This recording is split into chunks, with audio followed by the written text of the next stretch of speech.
우리는 지난 시간에 요한계시록 개관을 마쳤습니다. 즉 성경 창세기부터 요한계시록까지 각 책별 개관을 1년 8개월 정도에 걸쳐서 다 마친 것입니다. 그런데 오늘부터 다시 처음으로 돌아가 다시 한번 성경을 처음부터 끝까지 개관하려고 합니다. 반복해서 하면 지루할 것 같지만 여러분 주일날 설교 들은 것 그 다음 주 되면은 바로 잊어버리시죠? 기억이 가물가물해질 때쯤 다시 반복하면 우리의 마음 가운데 하나님의 말씀이 깊이 새겨지고 또 이전보다 한층 새롭게 준비했기 때문에 신선하게 느끼실 것입니다. 자, 그러면 시작하겠습니다. 창세기, 성경의 제일 첫 번째 책이죠. 창세기는 크게 두 부분으로 나뉘는데요. 1장에서 11장까지는 하나님과 세상에 대해서 그리고 있고요. 12장에서 50장은 하나님과 한 사람, 즉 아브라함과 그의 가족에 대한 이야기입니다.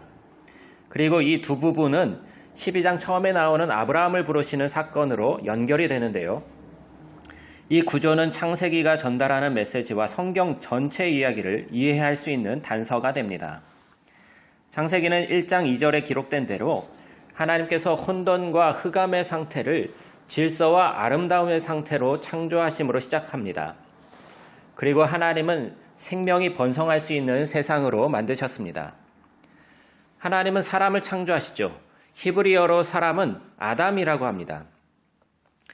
하나님은 자기 형상, 곧 하나님의 형상대로 사람을 창조하셨고 사람은 하나님이 만드신 세상에서 각자의 역할과 목적을 가지게 됩니다. 즉 사람은 하나님의 성품을 이 세상에 나타내도록 지어졌습니다. 사람은 하나님을 대신해서 세상을 다스리는 권한을 받았습니다.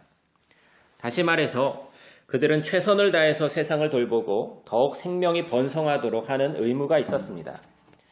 하나님이 인간을 축복하셨다는 것이 바로 이 창세기의 핵심입니다. 하나님께서는 에덴 동산에서 사람을 새로운 세상을 시작하도록 하십니다. 이제 핵심은 세상을 어떻게 경작하고 돌보고 지켜나갈지 사람에게 선택권이 주어졌다는 것이죠. 그것이 바로 선악을 알게 하는 나무가 나타내는 바입니다. 여태까지는 하나님께서 선과 악을 정의하시고 직접 알려주셨습니다. 그러나 이제 하나님께서는 인간에게 선택권을 주셨는데 그것은 하나님이 정하신 선과 악의 기준을 믿고 따를지 아니면 인간이 자율적으로 선악을 정의하고 행할지에 대한 선택입니다. 이 선택에는 엄청난 책임이 부여되는 것입니다. 하나님을 반역하는 것은 생명의 공급자로부터 등을 돌렸기 때문에 죽음을 맞닥뜨리게 되는 것이죠. 이것이 생명나무가 의미하는 것입니다. 3장에서는 신비로운 피조물 뱀이 등장합니다. 뱀은 하나님의 피조물이라는 것 외에는 다른 소개가 없어요. 뱀은 사람을 깨어서 하나님을 반역하게 하고 사람을 죽음으로 이끌고 있습니다. 뱀은 선악을 알게 하는 나무와 선택에 따른 결과에 대해서 하나님이 설명하신 것과는 다르게 이야기합니다. 뱀이 말하기를 동산 중앙의 열매를 먹어도 죽는 것이 아니고 생명에 이르는 길이고 하나님과 같이 되어서 선악을 알게 된다고 말합니다.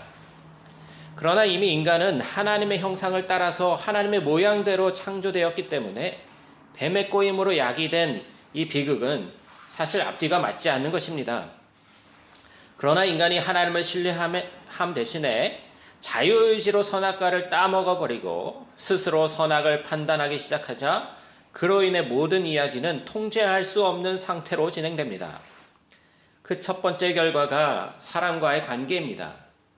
남자와 여자는 서로 사랑해야 될 존재인데 그 순간 얼마나 스스로 연약한 존재인지를 인식하게 되죠. 이제 그들은 서로를 신뢰하지 못하게 되고 옷을 만들어서 입고 서로에게서 벗은 몸을 감춥니다. 두 번째 문제는 하나님과 인간 사이의 친밀함이 사라진 것입니다. 그래서 그들은 하나님으로부터 숨었죠. 그리고 하나님이 그들을 부르실 때 그들은 누가 먼저 하나님을 반역했는지 서로를 향해서 손가락질을 하며 탓하기 시작했습니다. 여기서 이야기는 중단되고 하나님이 뱀과 인간에게 그들의 행동에 따른 참혹한 결과에 대한 짧은 시를 선포하십니다. 하나님이 먼저 뱀에게 말씀하시길 비록 지금은 승리한 것 같지만 살아있는 동안 흙을 먹으며 결국은 패배하게 될 운명임을 선포하십니다.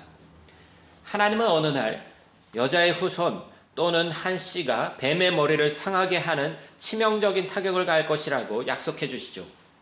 이것은 정말 굉장한 뉴스 같습니다. 그러나 이 최후 승리는 대가를 치르게 됩니다. 왜냐하면 뱀 역시 여자의 후손의 발꿈치를 상하게 할 것이기 때문입니다.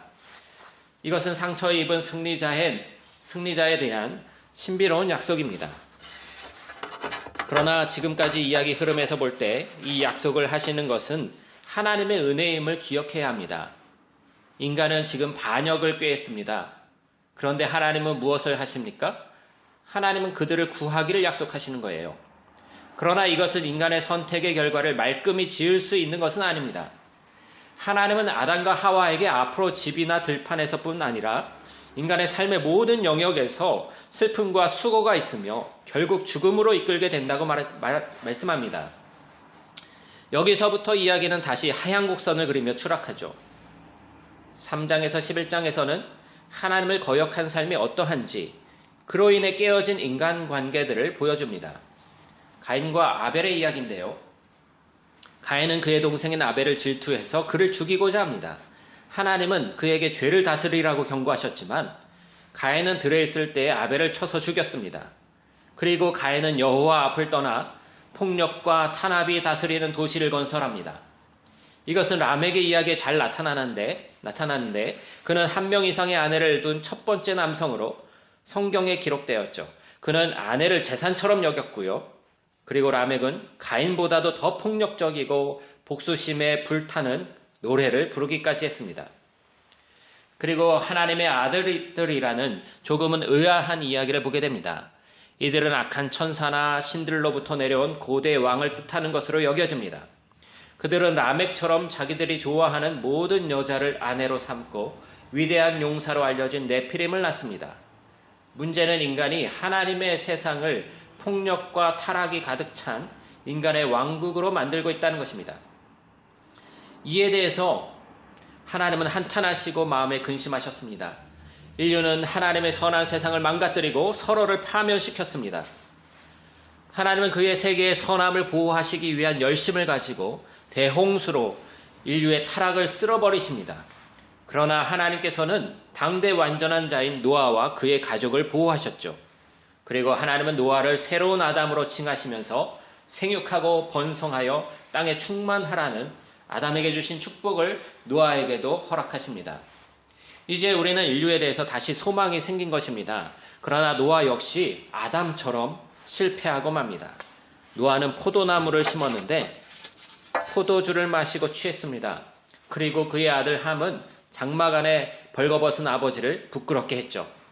우리의 새로운 아담은 벌거벗었고 부끄러웠습니다. 마치 에덴 동산에서처럼 말이죠. 그리고 다시 이야기는 또 하얀 곡선을 그리게 됩니다. 이 모든 것은 바벨론이라는 성읍을 건설하는 것으로 이어집니다.